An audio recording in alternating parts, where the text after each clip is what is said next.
bazzeemu okulumba ekitebe simanyi jjo tebaagala naye munnange ebintu bubwe bityo kyokka exercise egenda mu maaso teri mu bumenyi bw'amateeka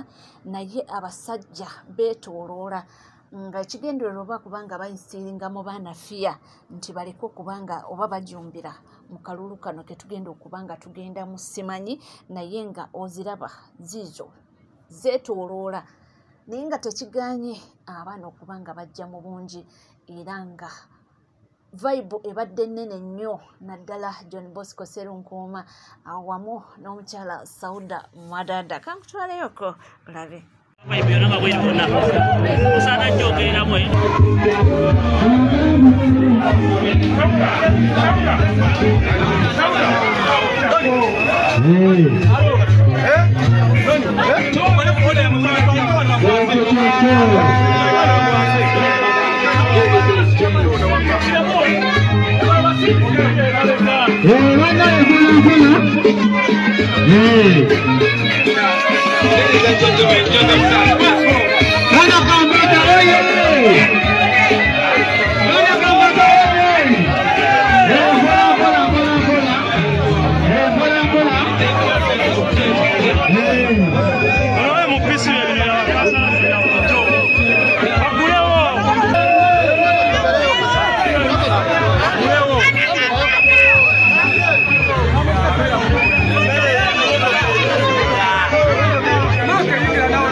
ekintu kyokwegayirira kyannema bbira naye nga tutekeera nga tweyongerayo tujja kuba nga tukwongera mpola kubanga bo abaana bajumbidde era nga tukwagala ekyo kye tukwagala abantu benyigire mu byobufuzi munange akacyansi kayinza otukwata n'olaba ng'omusajja bamutwala nga tuvuddeko eyo yefulufiga munange olunaku olwaleero avuddeyo n'ayambalira abanyankole talina bigambo biwoomu yadde n'akama abantu beebuuziza nti bannange omukyalo ono yalidde kaki nti oba oliawo omusaala guluddewo okujja kubanga mukimanyi nammwe mulinamu abaana mmwe bavugisa arrogance bagamba n'ogu mbwenu n'enki mukimanyi nti be basinga ne arrogance ku nguudo ate mukama akunyamanga ndosanga munyankole mutamiivu batamira bubi bana oba mwenge baguyiga bukulu mukama akunyamanga notasanga munyankole ngatamidde bwe batamira tebanyuma baba boogera bubi bayina gye migo mu motoka kati mwachagenda tukigenda kubalya mwasayininga ne rasa simanyira lasa simanyira yani ne musayininga nayo deal ebba na Uganda okufa bufi Uganda ko inako 25% sente zone zisinga zigenda wa mwali mufachi contract rate munzo aba na Uganda ebintu ngacho wakijja wano tulina abasajja abagezi mu Uganda wava muna baddayo ngakole motoka ngakole number plates lwaki mwaziwa kati number plates zabalemerera mwelesa amateeka ku nguudo ndi mukwata abantu mubaku erisite za iriri dakika 2 mu withdrawings ani aswala semwa poniyo Uganda mwe muswala abakulu abali mu bitiwa abali mu buyinza mugenda kusoma budget nga Uganda kati bemwa bie abasasuza mugenda zibadiza bemwajje ko senera mugenda kuzibadiza Mulidde munnange njogera ekitindeke ki naye nga twebuuziza nti munnange oyo nno ndokoza akasaala ke kaluddewo kubanga ye omuntu akuwaanira sayidi n'ogamba nti libadde olwo nga tuvuddeko emu naye waliwo obubaka obulala buli wano era bwakuwuliriza bulungi nnyo n'obwegendereza tugende bw'oba muwulire wano bw'oba ng'omanyi nti oyina ID ng'oyina national ID nga NRM wajiwa nini namba either mu bya parish modo oba mu bamanerenda nga watwalayo endaga muntu yo n'ogisingayo nebeera yebbanga ne bagikukomezaawo ng'omaze okusasula ne bagikuddiza toyina national ID. Nkiddemu okiwulire. Bw'oba omanyi nti watwala ID yo nebeerako mu bamanerenda oba mu banka, ddamu ogitwale obeeko ky'okola olabe. Bagikuutiza ne bakuddiza feeke togenda kulonda. Nkiddemu okiwulire. Bw'oba omanyi nti ID yo yabeerako mu bamanerenda ne bamala n'ogijjayo tolina ID tegenda kusoma. Kyova owulira nga Museveni akkaatiriza agamba ku luno zigenda kubeera simanyi biometric machines ze zigenda olonda. Baleeta bamanerenda ku bitundu ne bakola thorough investigations bamanyi nti oyo wanuupu, oyo wankyukakyuka, oyo wankyukakyuka. Bw'oba omanyi oli wankyukakyuka nga wakwatako ID yo n'obaako w'ogisinga, ddayo osabe ID endala. ID yo tegenda kusoma mu kyuma kyonna. Bw'oba olina omuntu yenna akola mu banka, olina omuntu yenna akola mu forex bureau, olina omuntu yenna akola mu kantu akasoma ID, twalayo ID yo bagisome olabe oba eyita mu kyuma. Nkiddemu okiwulire. Twala ID yo bw'obanga wasingako ID y'awantu,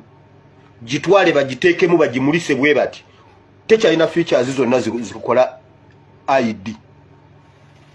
Era banagenda okugiteeka mu kuuma nga tesoma. Nkiddemu mu kiwulire. ID zammwe zonna baazitta.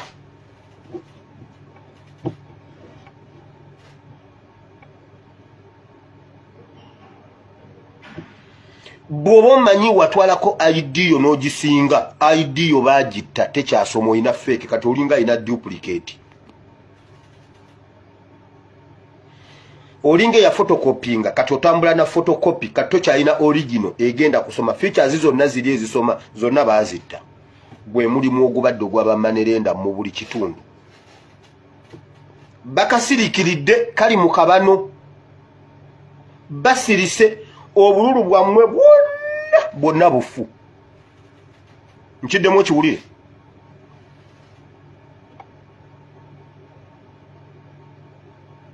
Obululu bwammwe bwonna bufu kuba temulina ID.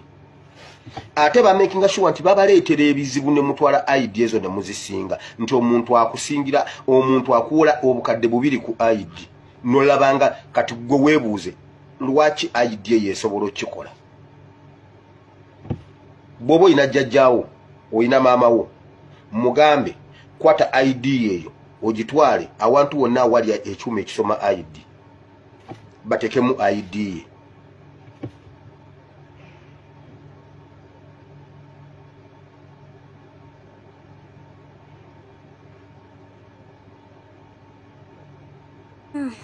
Ndowooza mululidde bulungi, saagala mugamba ate mbu tusala omugambo, naye buli kintu buli mugambo gwe tusala munnange gubaako nga bulina gye guva era ne tubatuwalayo nti temugamba nti bigambo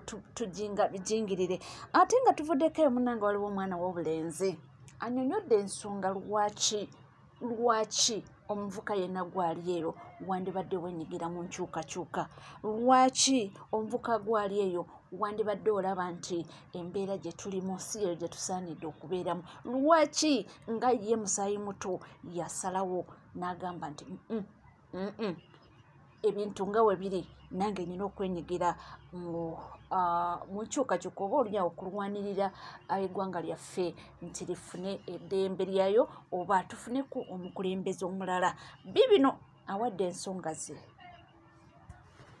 Bwe mbanga nze mu bulamu mbeerawo ne ngamba kale singa Mukama Katonda nyamba ne malayo akapiki kange kano mulooni.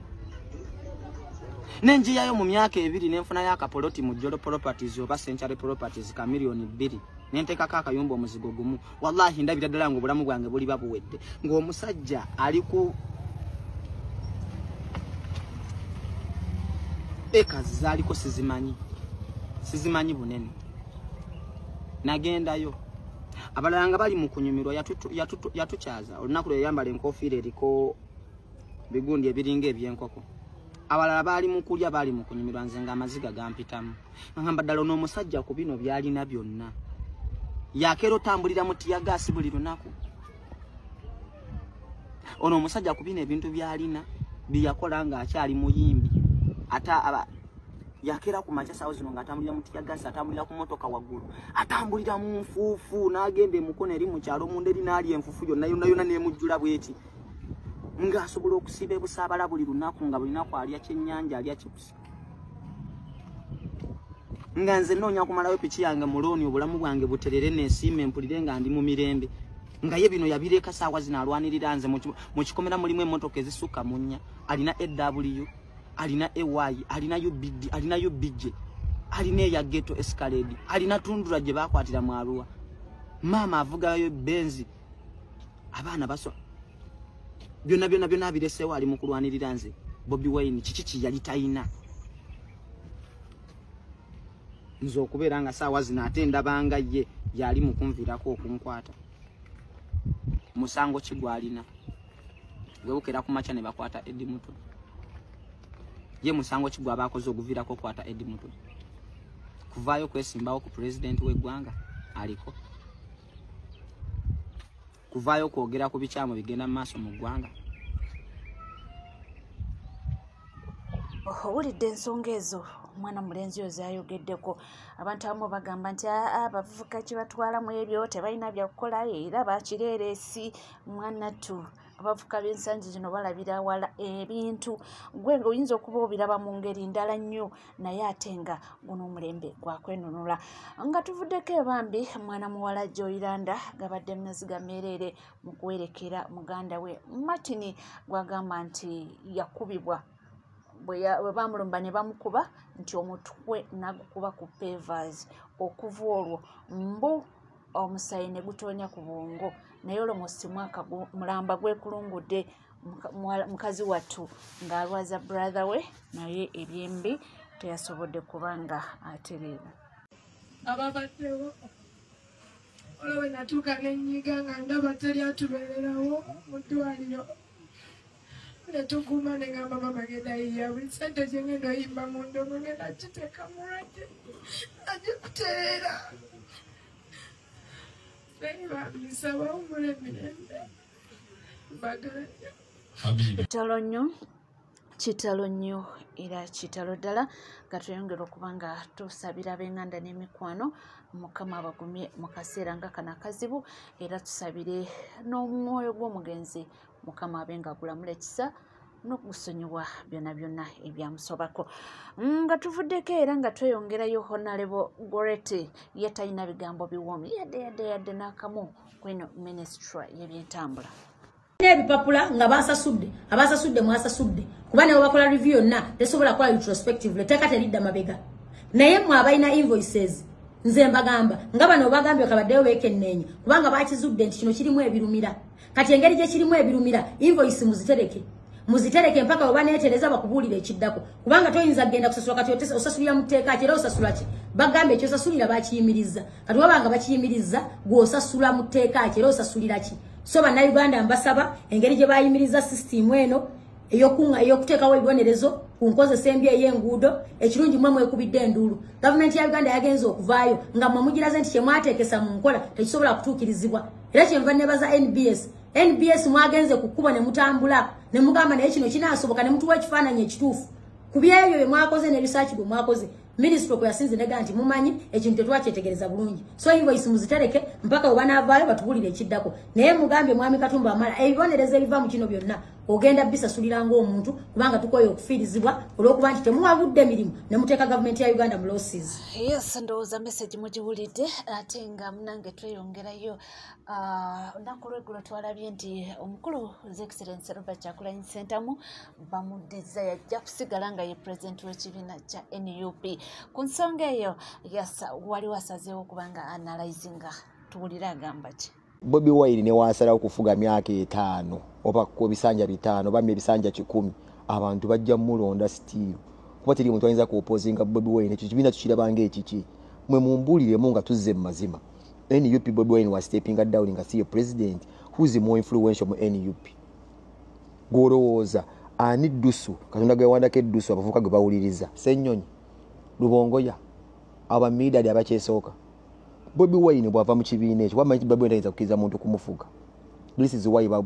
bampuga bavaamu Bobi Wine bwavamu ekyo ekibiina ajja tandikawo ekibiina ekiki nekakasa the same way vennyini ya NUP yejja okubeera ng'eshiftinga bushiftinze edde mu kibiina kya Bobi Wine ekipya akolekere NUP enkalo ogiwulire mubulu ebyokukola oluusi ne musinikasirika aganyo gabalinga biti byandingidi n'akanulu ati amaaso ena Sseggona abange enteenya mwale mwadda politics mbeera mubezi kujjamu ssente kale bwe Sseggona oyinza okwagala Museveni aveeko mwena mwajjanga mubondabonde wa Bobi Wine ng'abalaba kati muweesoose ekifo ti Bobi Wine waavaako gw'ogenda okubeera mbu president banyuma lw'ebisanja ebibiri kubbanga limumaze mu byobufuzi mwali mwadde otandikayo ebibiina ebyammwe era mulonda munya kibiina kirimu bavubuka Bobi Wine yazeemu n'alondebwa ogwokubiri Bobi Wine kyakabi nnyo okubeera nga bantu bazeemu ne bakwesiga nobeera president wa NUP yani yakulonze yani alina right ogamba mutagenda kulonda tumukuba emiggo tumukira omutta wabe munambi abufuzi wabadde yabadde akuwakanya yani yabadde akwesimbye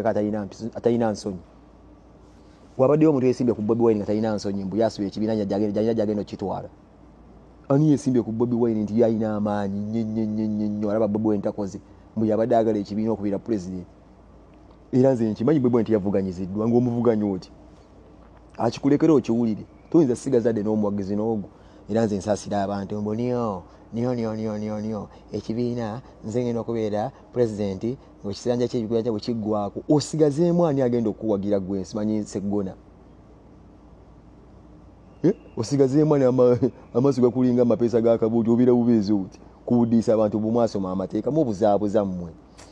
Sseggona oyinza okugamba Museveni takuwa ssente naye nga congratulations my president Bobi Wine na buli muntu wa NUP yalonze Bobi Wine obakkiriza mu bufuzi bwa Bobi Wine nti ekyo kisanja afunye kati ekyokubiri tumwagala mu bisanja 10 tumwagala nga president weko wa NUP gwakiwakana tukikuwa okiwulire nti abeesudia nti simanyi after 2 ebisanja ebibiri nga biweddeko nti be bagenda okuddako bagambe nti ekwo kwesudia ne wanadanga ze ebisanja 10 ne 20 solonga aza kyayagala nti mu butuufu bo betefutefu okubanga bakola ki nga bamulekako kubanga abantu bakyamwagala nti gwe n'owojjawo ayinza by the way kisoboka n'obutabeera president w'ekibiina kya NUP neera n'asigala ne yeesimbawo oli ayinza okugamba nti nze simanyi oyo naye afuuse nga gundi asobola okulekulira ekyowa president ebisanja ebibiri oli byayogeddeko nakibateerawo azini ngamba president wa NUP naye n'asigalawo nga ye president w'abantu bwe bamanyi era n'aba nga yagenda okuvuganya ku bwa president so ekyo kintu kitono nnyo abwegwaniza obwa president wa NUP ekyo kitono nnyo tekimulumya mutwe ako kantu katini nnyo basobola obomuwaamu afuge naye nga ffe abantu balina president gwe bakkiririzaamu ekyo kiri possible naye nga nange webali kubanga wekomidde ku NCK TV teweerabira kubanga osubscribinga